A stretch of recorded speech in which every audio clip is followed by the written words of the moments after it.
All right, all right. Thank you for tuning in to the Miss Blue Radio Show. I have a live interview with DeMarco Plays, and we're going to be talking about his new series and some things going on in the acting realm. So, first of all, I always ask my guests, how are you doing tonight? I'm doing wonderful. I'm doing absolutely fabulous. Tired, but I'm fabulous. I've been traveling, so hey, I'm here though. Okay, yes, cannot beat that. I mean, you do so much. I'm very honored to have you as a guest on my show. I Thank you. wanted to start off with how you got into writing films and directing them. It started when I lived in the city of Chicago. In Chicago, being born and raised in the projects, I had to have a way of escape from my reality. And having a way of escape from my reality caused me to write. It caused me to imagine. Even to top that off, being born in the projects, I was also going to school in the projects as well. You're familiar with Good Time, right? Oh yes. Yeah, so that was a real place. It's called the Cabrini Green on the north side of Chicago. So I left one project, went to another project, and that's all I knew. And I'm gonna tell you, it was some amazing stories from those environments. But writing allowed me to really escape my reality of gang infested communities, drug infested communities, and that's really where my imagination came from those environments. Wow. I mean, first off, I got a good times facts because I did not know that. Yeah, I Thought that mean, was some made yeah, up area. yeah. It was funny. I got a chance to work with Bernadette Sanders last year in a stage production, and it was like, wow! I went to school in the area where the TV show is based at, so that was an absolute amazing experience. She's a sweetheart, man. I absolutely love her. But yeah, it was a great thing for me. I was able to bring those things up with her, and it was great conversations. Yeah, that's amazing. Oh my gosh. So, when it comes to directing, who were some of the people that you looked up to? Right offhand, you have your Keenan Wings. I was a huge fan of In Living Color because of the range that show went into, even just the diversity with that show itself. That was one of the ones I jumped on right away. Spike Lee is another one for me. Ryan Coogler is another one. Robert Townsend, but those are, I would say, my main four who I really, really, really embrace when it comes to their directing styles. Hmm. Those are all, when I say inspiration, especially Spike Lee. Yes. Yes, I grew up like watching him direct and things like that in his movies, and I was always like, that's Yeah. amazing, like his work. Oh, absolutely. And you know something, John Singleton is another one. I fell in love with I really understood what scoring means was when I watched Boys in the Hood. And that whole score through that show, through that film, it really grabbed me. And that's how I really got into scoring of films and just scoring in general, man. But that was John Singleton that opened up me to that when it comes to film, man, because I fell in love with that score. Nice. Yeah. So every director has their, I would say, maybe their niche, like the type of films that Mhm. you can expect. Like I'm just gonna bring up my good brother Tyler Perry. I say Mhm. good brother, but he has his niche with the love stories and things like that. Mhm. Mhm. So what would you say your niche is as a director, filmmaker? Everything I do is Christian based. Everything I do. Even as it relates to Kila Delphia, which is what what was my main show that's running right now. Mhm. It'll give you the edge like The Wire, but it also give you the hard message of Jesus Christ in it as well. So I think that people love the message because it's not churchy. We're not, is not churchy by no means, but the gospel within its play is so rich in substance. So I call everything I do on stage gospel reality stage production. That's kind of my genre. That's Ah, my it's that's new. nice. It's new. It's like a twist though. Word I up. like Yeah. that. So Word. let's talk about that. We mentioned the Philadelphia hmm series. hmm How did that come about? All right. So Philadelphia came up for stories in Chicago. In Chicago, it's huge with gangsters and vice lords. That's the gang in Chicago. Really not Crips and Bloods, but if you look up gangster disciples, Larry Hoover and people of that nature, they're in about 25 states. And the idea came from being around that environment. But when I moved to Philly from Chicago, their murder rate at that time was unbelievable. I think they were experiencing over 500 murders every year for about 3 years. And I wanted to do something. I wanted to do something very different than what I seen other ministries doing. I wanted to give something where I could show people themselves on stage. And I seen the effect. I seen the effect that films have, and I seen the effect that stage plays have, where people would leave crying from plays and things I've seen in the past. And when I seen that, it made me realize that what I write on paper can emotionally and spiritually get you to change your life. So I went on the road Kila Delphia, and the first script was an absolute bust. It was horrible. The first draft was horrible. Ate it up. Oh, you just being hard on yourself. No. Listen. So my first time I did it in front of teachers, principals. I had the opportunity to do it at the school district of Philadelphia, and I did it as a screening for these principals and schools, because the idea was to take the plan to schools. Oh my God, it was horrible. Horrible. And I'm telling you, the emails I got, man, I was in tears. I cried. Oh, no. Yeah, I cried like a baby. But that was the best thing for me, because it allowed me to go in, revise that script. And after I revised that script, it ran for 2 years in a row. Only time we took off was Thanksgiving and Christmas, but it ran every weekend for 2 years up and down the East Coast. But that I needed that slap in the face, like, yo, wake up and get it together. I need you to tweak it. And that's what it was. And we got it. We finally got it. That is an amazing story. Thank you. Do you all travel with this stage play? Yeah. So this you're now in year 16 of this. This started 16 years ago. Started off just as an idea. Myself, along with a ton of teenagers, we was like, listen, y'all, we just gonna do this. We gonna get it. Let's go.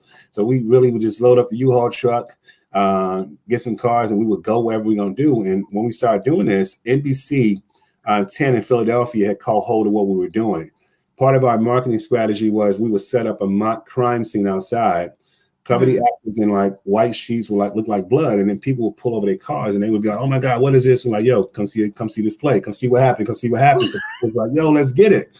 So someone called NBC, and NBC and the police came out. The news came out. They're like, "Yo, what's going on?" And I got the clip. I'll send it to you. He came out, man, and it blew him away. And the guy was like, "Yo, can we do a whole session on you?" So we were blessed to get like a 15-minute segment on NBC. And once that aired, man, I tell you, we went everywhere from New York all the way down to Savannah, Georgia. Like, it hit after that. And that's how it really kicked off for us, because we just had the ambition. We were just radical for it, and we just wanted to make a change. And my thing was, let's make them see us. And making them see us was going on that street corner, doing a mock crime scene, and cars were pulling over everywhere trying to see who was it. And when they came up, here go a flyer, come check us out. And they was there, and the rest was history. Well, you know what? Kudos to you for your marketing. That's like genius. No one like would think like that, and I think that's what makes like directors and filmmakers so cool, because y'all think outside the box. Like, not in a million years, but I thought I probably would have been too scared to do it. You see? Yeah, and that's the thing. I had that boldness. Robert Townsend, Hollywood Show, where they just did it. Like, they got the camera out and they just shot. Robert Townsend's first film, Hollywood Shuffle, they just took the camera out and just shot, and that was his thing. That made it work for him. That got his career going. Yeah, sometimes you got to just be radical, say I'm gonna do it, and not worry about it. And that's really kind of been my trend with my story. Leaving Chicago, going to Philly, I didn't know anybody in Philadelphia. I didn't think that when I came from Chicago, I wanted to do this showcase I was doing in Chicago. I said, okay, I got, I think, 25,000 flyers. I found out what the busiest area in Philadelphia was. I went down there. I said, okay. I talked to during that time, Tower Records was around, and I went to all 4 of the Tower Records in Philadelphia and said, listen, I want to do an audition for a showcase. They gave me the venue, so I had 4 of the main areas in Philly, and I just passed out 25,000 flyers. And I believe I had over 500 auditions set, and I didn't have a team. So I met this guy and his cousin.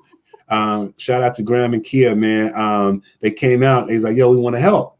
I said, cool, let's meet at the art museum. The art museum was where Rocky went up the steps at. So I said, let's meet there. So make note, before I did the show, I actually had my venue set for the auditions and I had my location set for the show. So I knew the show was going to happen. It was just a matter of finding the people to participate. Oh Okay? my That was a straight faith move. Okay. So I met Graham and Kia.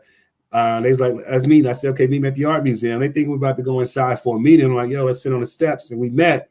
And after that, man, I got my crew together, man. And we seen over 500 people. And that show ran for about 2 years. About 2 years. 500. Wait, so 500 people for the audition or just that came? It was a talent showcase we was doing because the thing was in New York, it was busy. You couldn't really get up there to Harlem because the Apollo Theater, the auditions were, it was just a waiting list at the time. And so we said, let's catch those people who don't make it. So Jersey, Baltimore, the rest of New York, Philadelphia, they came out, man. They showed about the numbers and it was a hit since it ran for 2 years in a row. And that was just all our faith. The fact I knew I was going to do that. I could not imagine sitting there for 500. It was wild. I mean, it was just, you got to think about it again. So for me not to know no one, pass the flyers out, for those phone calls to start coming in, you don't even get a chance to digest because you have to get everyone in audition spot to make it work. So that's really been my story. Leaving Philly, coming to Indianapolis, same thing. I didn't know no one. I said, okay, I'm going to do this play, Kila Delphia. I went to go book this theater. It held 2,000 people. I booked it out for 2 days in a row, and I gave away 4,000 seats, okay? I didn't have a cash yet, okay? I just knew that play going to happen on that day.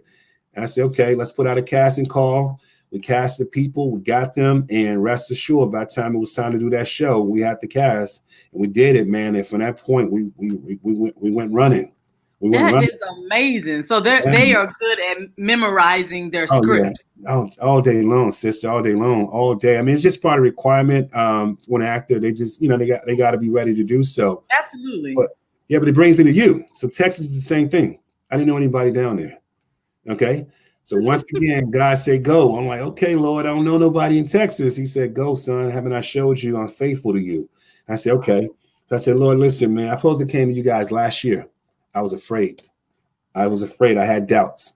Oh, geez. I said, okay. And then a prophet of God came to me and said, DP, he said, God told you to, not to waste another year on going where he told you to go. I said, okay, Lord.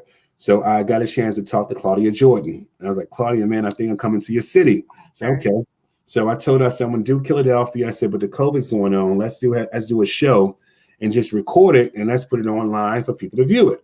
Right. So, okay. I said, okay, cool. So with that, I booked my venue, again, out of faith. I'm like, okay, I'm going to do this. And I talked to a family member, and they was able to hook me up with some things in the theater. So I said, okay, I don't have a cast. I said, but I also need something to attract these people because I don't know anybody down there. So Claudia and her friend Trey, they got on the phone, and I said, Trey, I need some help, man. I need some heavy hitters with this play. He said, okay, I got you. So I let that fall back for like 2 weeks, man. At that point, I'm losing my faith. Like, man, it ain't gonna happen. It ain't gonna happen. It ain't gonna happen. So he called me. He said, man, yo, Willie Taylor say gonna do it. I'm like, word, okay.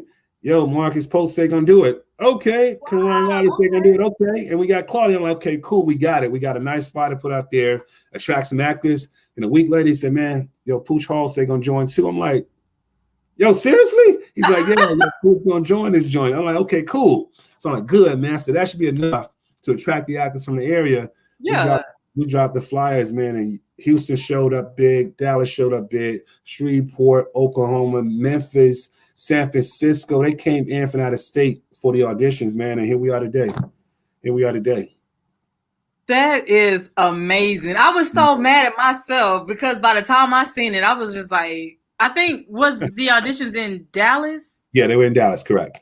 Yeah. And I think it was like the day of or the day after, and I was like mad at myself, but I was still honored to have you interview because I think that's a really big deal. And I always tell people that I think as far as talent goes, that Texas is a really big market and great when it comes to how much talent is here. It's crazy. Yeah, it's. I mean, I'm gonna tell you, we could have did 2 or 3 days of auditions. We've been filled all day long. I mean, we booked them every 5 minutes down to you guys, to the point we were at our last 30 minutes. We had like 20 people left. Like, we really could have did this, and we had to turn away so many people.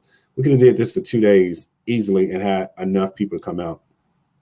That is amazing. And how what is your process like? Everyone has a different process when it comes to choosing their actors and their actors. Like, and then you're a man of faith, so I know. Do the spirit have to hit you for you to choose somebody?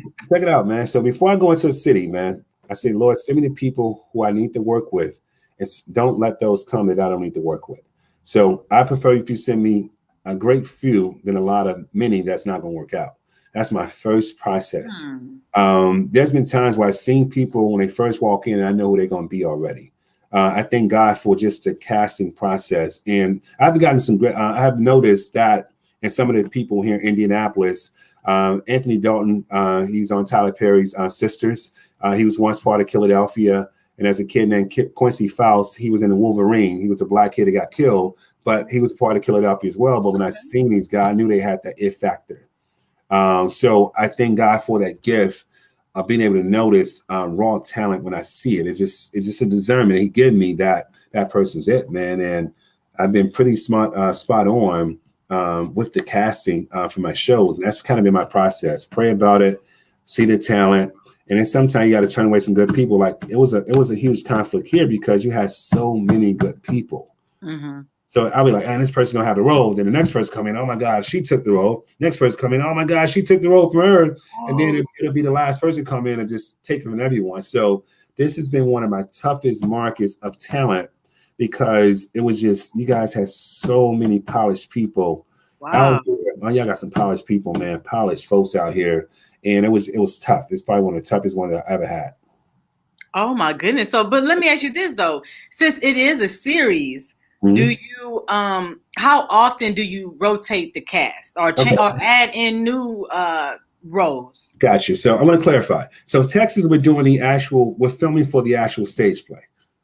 So that's what we're doing in Texas. Philadelphia, we're going to be filming for the actual series. So there's 2 auditions going on. We had one in your city, then we went out east, and we started finished up the casting call for the East Coast, New York, Philly, New Jersey, etc. So we got 2 different things going on. So for what I'm doing in Texas, this will be a premiere on January 30th. We're going to be showing what we casted for here in your city. And the goal is to take these people in your city on a tour. That's the goal. Okay. That's going to be very nice. Yeah, very fun. They'll probably be screaming. Yeah, man. I know my Texas people, we get so excited, but we mean. I gotta learn y'all, man. I don't know you guys yet, so I trust it. It's gonna be good, but I don't know anything, man, other than In-N-Out burgers, man. Y'all In-N-Out burgers, on point, man. Oh yeah. We got some great food. Don't have that. We got some great food out here, but as far as like I think when it comes to working with the Texas crew, I think you'll laugh a lot, but I think you'll see how quick they are to get to work. They sometimes I'm like, they'll come in and they have their lines memorized like first and second day. And I'm like, that's dedication. So I'm excited to see how that's going to turn out as well. Yeah. I mean, I've been nothing but smiles with even right now we're doing rehearsals via Zoom. I mean, and they come in ready, and I'm impressed. I'm impressed, and I even had some help here when I first got here, man. I knew a guy that came down. I just remember he was actually here in Dallas, but Wash got a crew together for me, man, and they took care of me when I got here, man. I totally forgot he was here in Dallas, so I'm like, yo, right on time. Nice. Yeah, it's working out, yo. It's working out.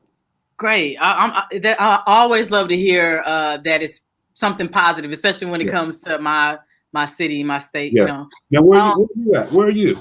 So I'm in Houston, Texas. I'm not far from Dallas. I'm about 3 hours away. Got you. If I'm driving really fast. And your limit is like 85 out there, right? 80, 85? You shot speed limit out there like 85, right? Yeah, but we don't do 85. We be yeah, sometimes. Sometimes a little bit over 80. Man, come on. We have 55 out here, okay? Exactly. I think I do good with 55. Come on, man. I'm telling you. Listen, our limit is low. It's 55. And in a city, once you get on the outer states, about 70. I never seen what I seen down there, though. The 85, I was like, yo, this is crazy. Ooh, yeah. Now, just don't get caught doing too fast in the school zone, because them tickets are expensive. I'm like, okay. So let me ask you this: when it comes to the series, because it looks like I don't want to step over my boundaries, but I can see it being a movie. That's our final phase of the trilogy. Oh my goodness! I was just about to say, because I was like, this would make for a really, really good movie. Yeah, even with the stage play, people have said it was like watching a movie on stage. That's been a response from the actual stage production. So, the film is the third and final part of the actual trilogy. So, stage play, series, and then we'll make it a film. Yeah. Okay, so I was right on the money. Sometimes when I see things, I could see it in a stage play, but then I can see it doing bigger than a stage play because it just looked that good. Thank you. I appreciate that. Thank you. Yes, you're welcome. So growing up with the directing, because I don't know, sometimes when it comes to like arts and entertainment, some of us have that gift at an early age. Like, did you always know that you wanted to direct films and movies, or was it something that you just learned along the way? I realized it in high school. We was responsible for putting together a Black History talent show. I said, okay. I said, let's do something different, man. I said, let's take it back. And I was with my homegirl Cynthia during the time, man. I was like, yo, let's take it back, man. Let's take it let's do like an era of Black music on stage. Let the family be watching a cardboard, which would be a TV, and let the actors at the talent come out like they're watching a live history of music, man. And that was kind of like the concept. And we seen how the whole thing worked out. It was pretty dope, man. And we ended it with back in the day, we all in the same gang. It was like Easy E them and Humpty them, and we performed. It was dope, man. But it was hot, and that kind of put me on. I knew that I wanted to be on that stage, relaying a message to people because I see how impactful that was to teenagers that were in high school. Because when I was in high school, like they listened, they got it, they understood, and that's when I knew this is what I'm supposed to be doing. Wow, it's so ironic sometimes when I hear that, because it's like I remember like growing up and my parents when I wanted to do arts and entertainment, and they were my dad was like an advocate of, you're too young, you don't know if you really want to do that. Yeah. But we know sometimes it's like God gives you something in your spirit, like you can't shake it. It's there. So that's why I wanted to ask you, like, was this always a part of you that you just learned it? So it's just something that sticks with you too. So even now, it's just something that you cannot shake. It's just something that consumes your thoughts all the time. So there was a time where everything went bad for me. And I had a theater in Indianapolis. I used to own a theater. It was called the Indianapolis Apollo Theater. And during that time, man, my focus just wasn't there. And God allowed everything to be taken away from me. But even in that four-year hiatus, that burning sensation was still there. I couldn't shake it. I couldn't leave it. It's like Jeremiah. It was like fire shut up in my bones. I couldn't get rid of it.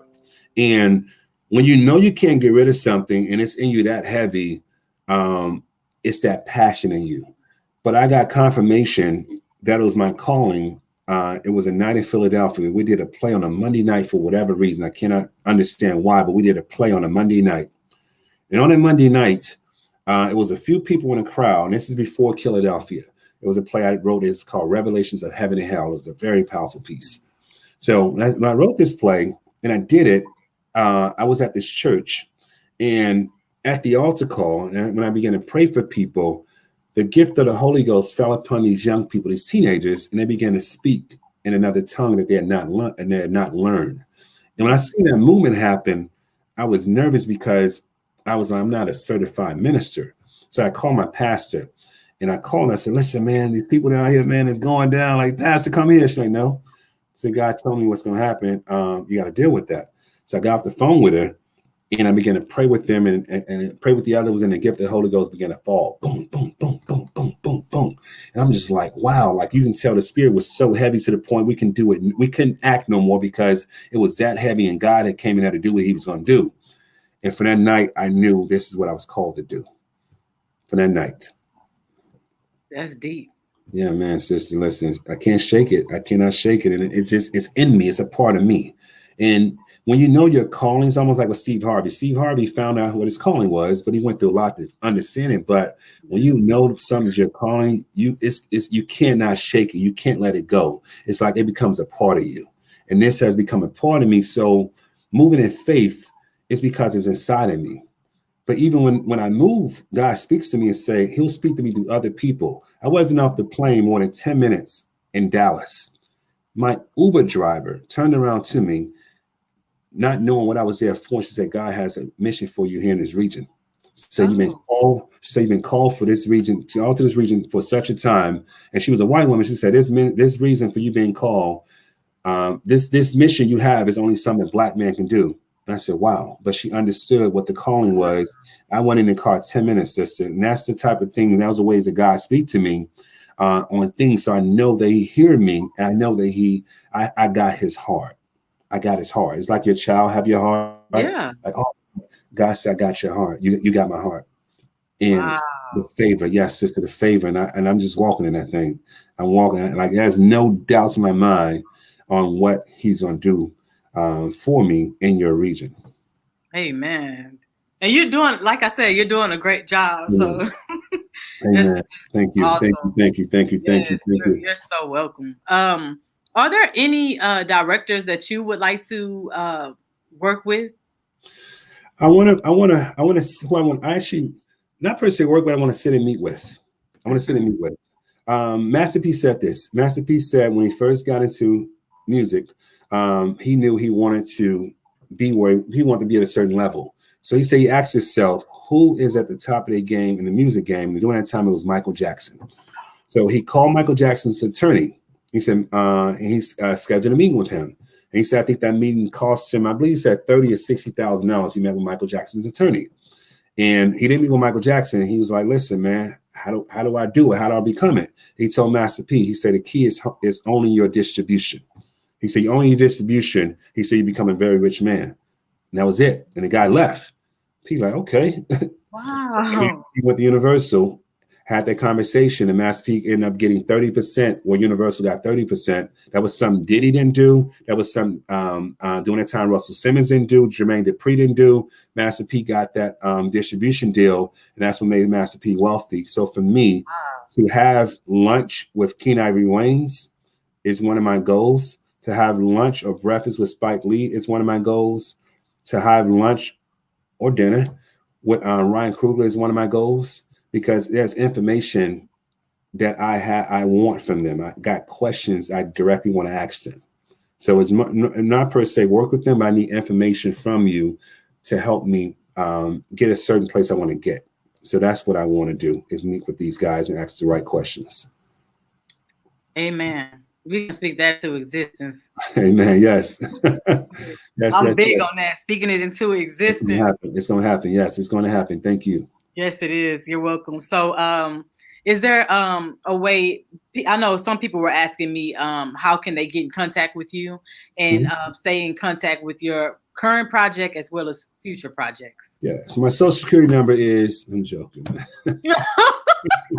I'm messing with you. The